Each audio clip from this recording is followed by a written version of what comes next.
What's up everybody, it's Luke James, not the singer. If you're an indie artist looking for an album review or some promo, you can hit up Luke at redmattersite.com. But what we're going to take a look at today is DMX's new album, Redemption of the Beast. Well, it's not actually a new album because all it is a collection of unreleased songs. And when I found that out, I wasn't surprised at all, because when I saw that hurtin' ass album cover, I knew something wasn't right. I saw some people on Twitter saying that the album cover looked like the cover of a PlayStation 1 game. So just think about that. That's pretty damn bad. Now there has been a lot of confusion and controversy in regards to this album, because DMX is claiming that these are a bunch of stolen tracks that got released without his consent. Which is very strange and has got me wondering about what's really going on, because the people releasing this album have claimed that DMX and his team were involved in the entire thing. To add to all of this, DMX and Swizz Beatz have taken to Instagram to say that this is basically just a fake DMX album that they are not involved with. But they have been in the studio working on a new DMX album that will be all new material, so that's pretty exciting.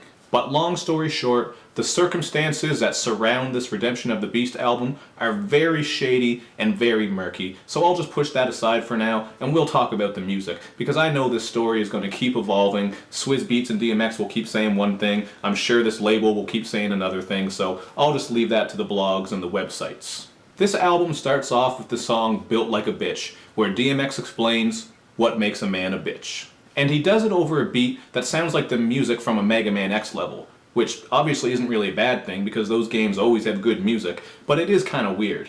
And Gonna Get Mine, produced by Dame Grease, sounds like an old Neptunes beat that would have been produced for the Clips back in the early 2000s. It's not an awful song, but you can tell that it's old, and when the beat drops out on the hook so that DMX can start singing, it just gets really weird and it doesn't fit.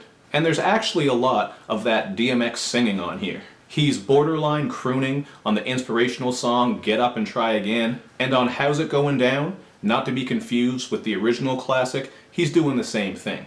I just don't know why he didn't get an actual singer to do these hooks, or he could have just rapped these hooks, or even sung them a little more subtly like he used to on his old songs. But again, these are unreleased tracks, so it's possible that a lot of these are not 100% finished. There's also the songs Right or Wrong and Love That Bitch, which do feature a singer on the hooks by the name of Janice or Janice. I'm actually not sure how to say her name. And these two tracks don't really stand out and are best described as outdated thug love songs. The track It's a Problem stands out though. It has a very aggressive rock beat and all three verses are on point, but I don't know who the other two people rapping on this song are because they're not even on the track list. Another one of the standouts is 56 Bars, because it's just that. 56 bars that showcase DMX's rawness. And Where You Been with Freeway is cool too, because it's just some of that high energy, throw your hands up at a show, New York shit. But of course there's some of that religious DMX stuff on here too. On the song Shout It, DMX urges you to shout out your love for God. And on One More Night, DMX questions God why he made him the way he is, and he also pleads to God for support. So if you're into that type of thing, there you go. So at the end of the day, this is worth checking out if you're a huge DMX fan, or even if you're just like me and you had to satisfy your curiosity. Because for the most part, it's really not that bad. At least not as bad as I was expecting it to be based on that album cover. DMX's rapping on this album is fine, even though the content isn't really out of the ordinary and he's not taking any chances or doing anything overly experimental. But a lot of the beats are very generic to the point that they sound like some of those royalty-free SoundClick beats from 5 to 10 years ago.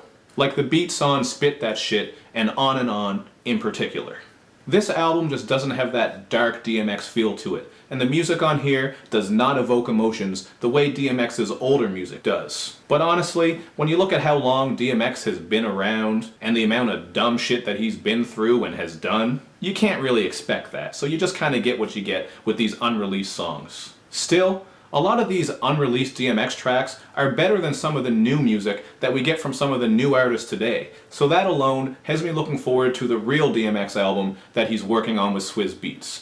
That's just what I thought of Redemption of the Beast. Check it out for yourself and let me know what you think in the comment section. How do you feel about DMX? What do you want to hear from DMX moving forward? Do all that other good YouTube and social media stuff where you like, you share, you comment, you retweet, you follow me, and you especially subscribe to my channel because that's the one that helps me out, and I'll see you guys soon.